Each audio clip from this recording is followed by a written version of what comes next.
It's time to work on the triangles. It'll be a long day, so let's get started.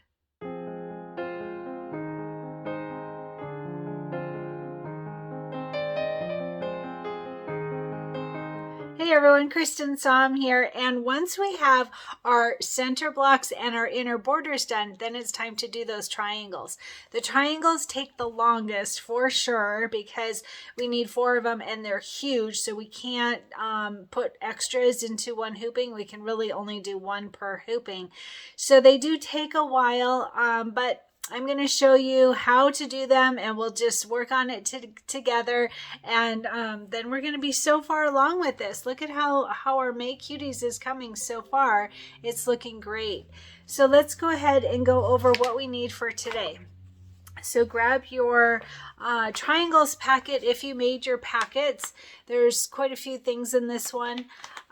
So just like always, our main fabric will be one big piece, but we're going to cut it down. We'll do a sub cut, and I'll go over that also in pictures. So one thing I want to point out is I am going to tell you the fabrics that we need for today in the order they're listed in the book, but it's not the order that we're going to use them. So make sure to pay attention when we get to the photo part of this tutorial. All right, so let's get started. So our first one is our main fabric, and I folded mine in half, so I'm going to have to re-iron it to get that center crease out. But this is a huge piece of fabric. This is our main fabric. It is white with little white dots on it. And one thing I want to point out is make sure to check the fabric versus the stabilizer, because you can tell it's pretty similar. So if you actually cut your stabilizer, if you didn't do it on when you prepped for next time, then keep this in note. If you cut your stabilizer just a tiny bit smaller than your fabric, then you even a 1/4 inch, you could do it a whole 1/4 inch smaller if you choose, but that will help you distinguish between the right side and the wrong side, because you'll have that little bit of edge, and that will help. So just a little tip for in the future. All right, so like I said, it is a white fabric with little white dots on it. And one other thing to note, another way to notice, is that the back side that has the stabilizer has like a linen look to it, if that helps at all. But this white with the white dots, it is hard to tell. So anyway, so our main fabric that we're going to start with, these huge like this, it is 13 by 13, and we want 2 of them. And then I'll show you in photos that we're going to subcut it. We'll do a diagonal cut straight down, and then we'll have the triangles. That's when they will turn into triangles, and we'll have 4 of them because we'll cut each of the 2 pieces into one diagonal subcut. All right, so we'll start with them at 2 pieces at 13 by 13 of this main fabric. Make sure to back this with fusible stabilizer to ward off puckers. Very large fabric here. All right, and then we've got a bunch of applique pieces. So like I said, I'm just going to list them off. That is how they're listed on the book. We're on page 36 in our book, and the first one listed is this hind wing accent, and there are 4, because keep in mind we're doing 4 triangles today, and so we want 4 pieces of everything. Okay, so 4 pieces. This is that hind wing accent. It is a orange fabric with little stars on it, and we're going to start with this at 2 by 3.5. 2 by 3.5, 4 pieces, and it's the hind wing accent. That means the bottom part of the wing for the butterfly. All right, and then we have, I love this one. So this is, by the way, I did stabilize these, and you can see better that I did that little 1/4 inch. I cut my stabilizer a little bit smaller. So sometimes I do where I stabilize the entire fabric and then just cut. That is definitely a quicker way. This time I actually cut all of the fabrics, and then I cut my stabilizer and I cut it a little bit smaller because I had a little bit more time on my hands. If you have time, it's a good way to save on stabilizer, and you can see the stabilizer a little bit better on your fabrics. So we're going to start with this. This is our we did the hind wing accent. This is the forewing. So we jump from the hind wing, the bottom, to the forewing. So that's why I want to point out that these are not going to be in the order that we'll actually use them. So this is the forewing, and we're going to start with these at 3 by 7.5, and we want 4 pieces. 4 pieces at 3 by 7.5, so a large one. I did back mine with fusible stabilizer, and this is I'm kind of excited about this one because this is the one that we'll get to use that new thread color. I've never had this one before. It is called Lipstick.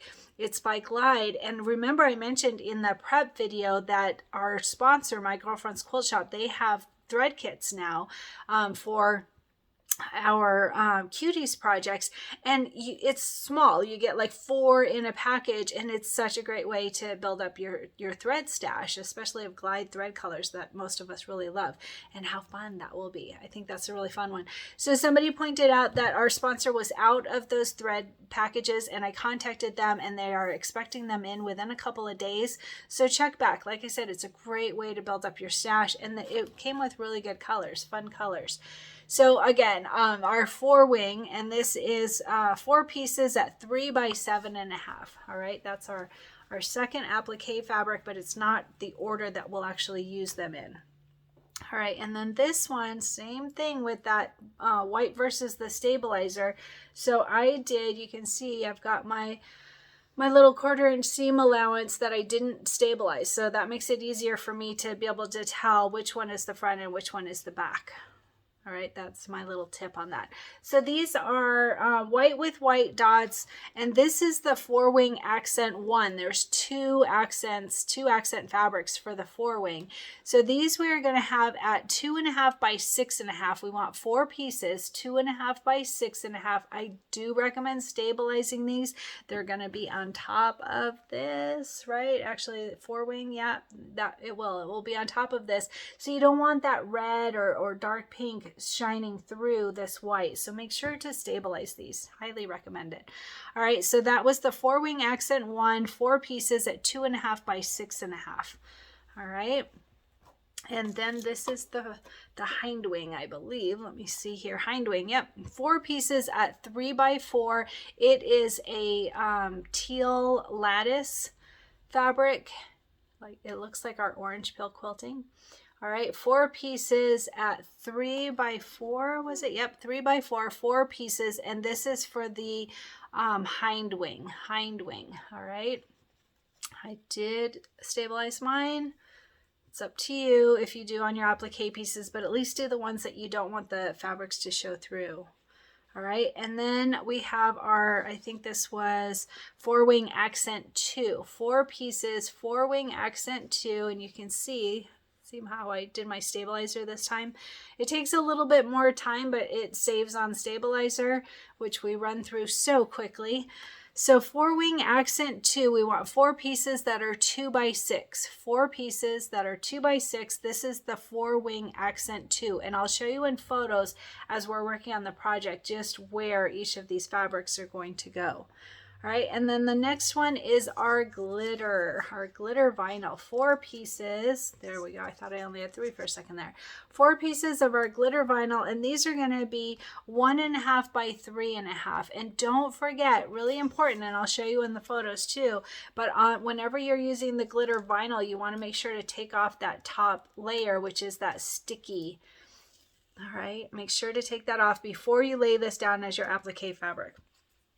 All right, 4 pieces of the black applique glitter vinyl at 1.5 by 3.5. And then the last one is our mylar. Isn't that pretty? I love mylar.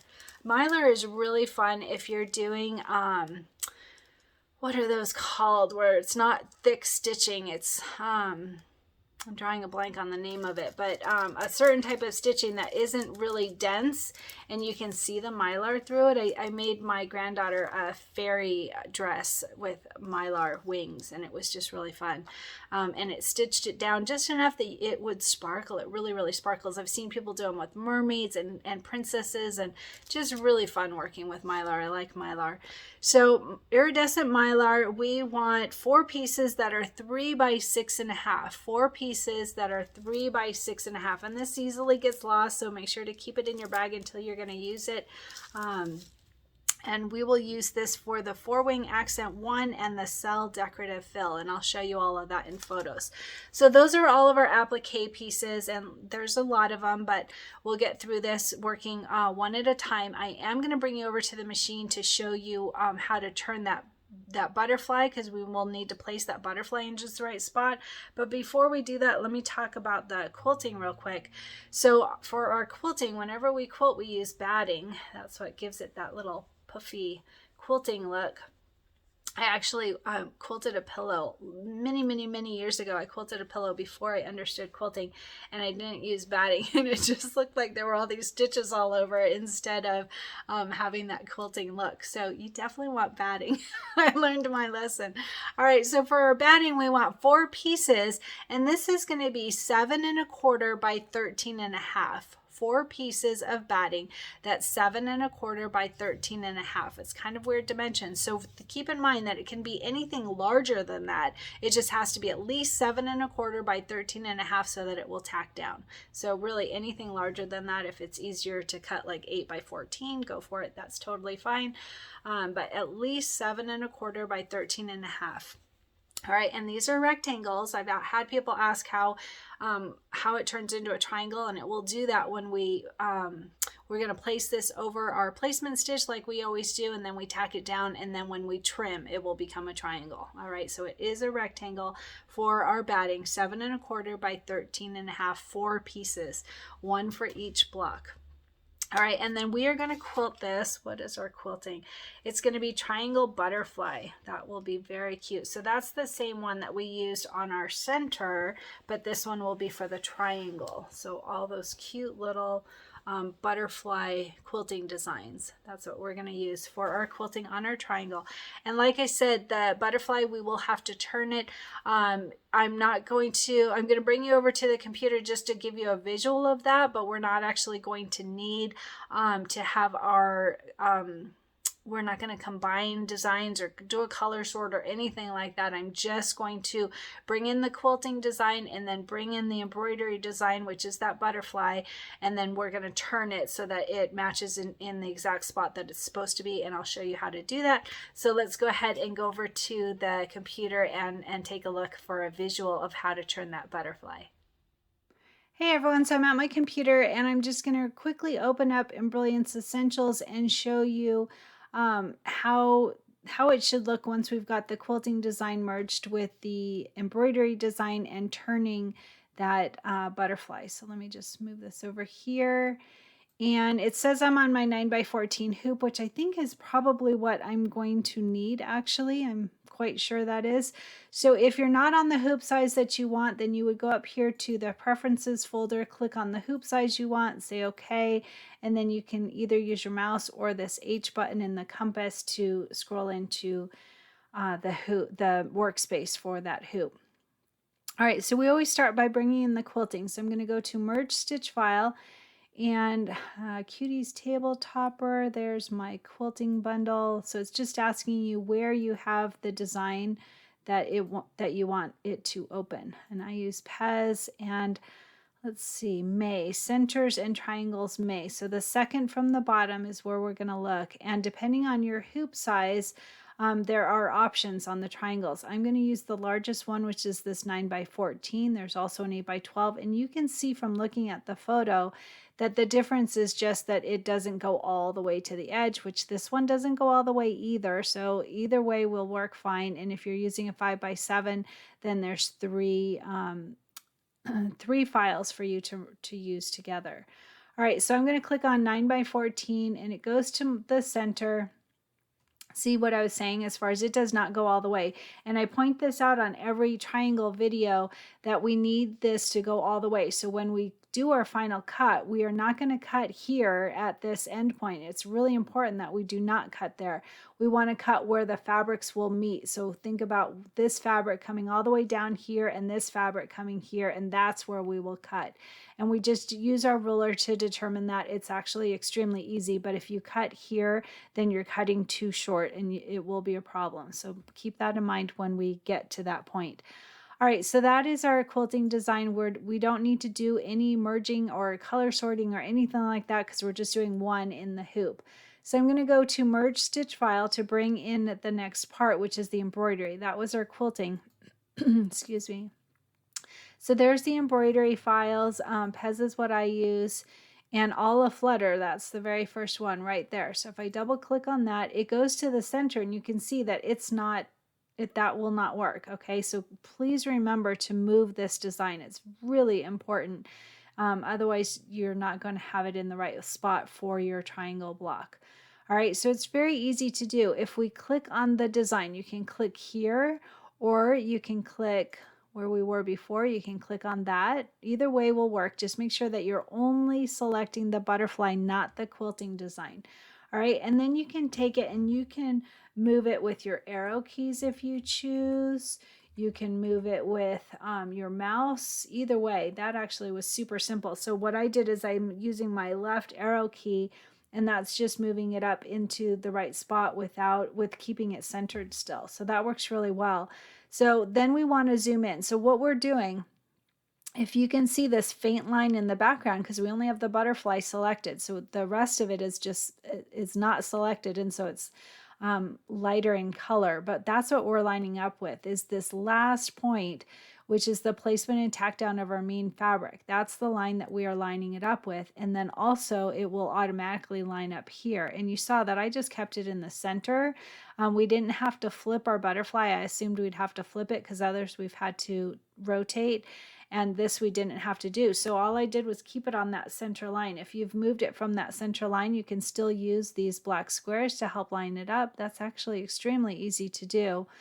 But we're lining it up with this outer line here. So we can go, you can zoom in, you could just simply zoom in if you choose, or you can use the compass button here. And you can take this crosshair, see this crosshair here, it's white over that butterfly, and you can move it around to where you want to see. All right, so I can see that I'm on that line. All right, see right here, this is that line. We want that to show, and then you can move it back over to this part, and you can zoom in more if you want to. It looks like I could go up just a bit. Let's see if I move it down to the next one. Yeah. So see, I'm really close to that line. I mean, this would be totally fine. Or I could move it down. And then, so I hit my down arrow key. And then if I go here, no, so that's too far down. So you don't want to move it down. I'm going to move it back up. All right, and then let's see. If I go back to over here, so really this is the line that we want to worry about. See this little indentation here? We want this on that outer line, which you saw was super easy to do by just using our left arrow button on the keyboard. And then this lines up with that center. See that little indentation there? That works perfectly. So you don't need to move anything else. Just move it to the left to get higher up against this placement and tack down of our main fabric. You can see it right there.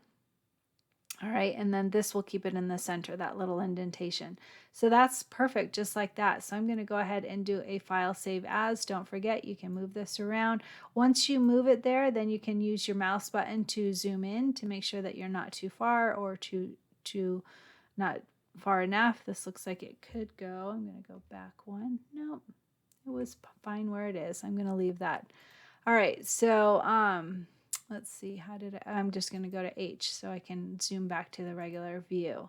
All right, so that works out perfectly. So once I deselected, so I clicked somewhere in the workspace, then you can see that all of that orange line is highlighted more. You can see it better, and you can see at that point how well you are up against that line. And it's perfect. It's great. No problems whatsoever.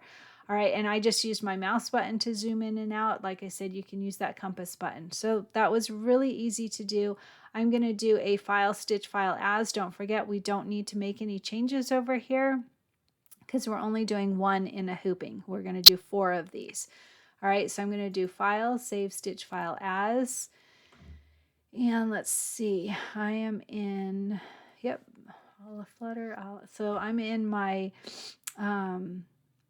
embroidery design, which is perfect. So I'm going to go ahead and so we can see what we've done before. Yeah, I'm just going to say, you can name it whatever you want. You can name it Butterfly with Quilting, Aflutter. I'm going to say May, and I'm going to say Butterfly Quilt. Whatever is going to make you know that which one that you're looking for, whatever works for you. All right, and I'm saving it in my embroidery files, and I'm going to say save. And that's done. My machine's not on, or I could send it to my machine wirelessly, or you can transfer it to a USB stick, whichever works. And we're ready to get started. That was really easy.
So don't forget to tell me how you're doing with your goal. I'm actually sucking at my goal this week.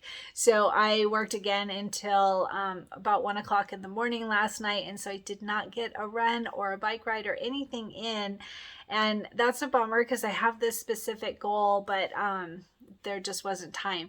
So if I finish what I'm trying to accomplish this week, then I'm hoping to go see my grandkids next week. So that's that's something that's really important to me, and they're counting on me. They even planned a trip for us to go see alpacas. Oh my gosh, if you know me and animals, like, that would be so fun to pet an alpaca. I would love that. So anyway, I'm hoping to do that, but I need to get us caught up on our projects first. So I'm working a little bit too much, and so I need to get in those runs because I want to get that digital badge. So you inspire me now, okay? I want to hear how you're doing with your goal and how you're fitting it in, and I want to hear about that. Help inspire me so I can get myself working on my goal. That would be really good. And it's beautiful outside today, so it's going to be really hard to be super focused on work, but I already took Archer for one walk. I'll take him for another one this afternoon, so that'll at least get me outside for a little bit and get us active, but not quite as active as I'm hoping for because I want to earn those badges on my iFit. So tell me how you're doing with your goal, please. I want to be inspired. And my shirt today is a tank top. Oh my gosh, it's going to be like 71 degrees today. I'm so excited. And I went for a walk this morning and the trees have all bloomed overnight. Oh my gosh, it's finally spring in Idaho. It's about time. I'm so excited. So my tank top, I did embroider it. I think it was either Urban Threads or Embroidery Library. I don't recall exactly, but it's like this mandala flower. I think that's what it's called. I could be wrong. Mandalay flower maybe, but it says be brave. And I think that's so cute. I really like this. And it's just a very delicate design. This actually would be a fun one, this flower. If you had mylar under it, that would be fun. But anyway, cute design. I will add a link underneath this video of where I got the design.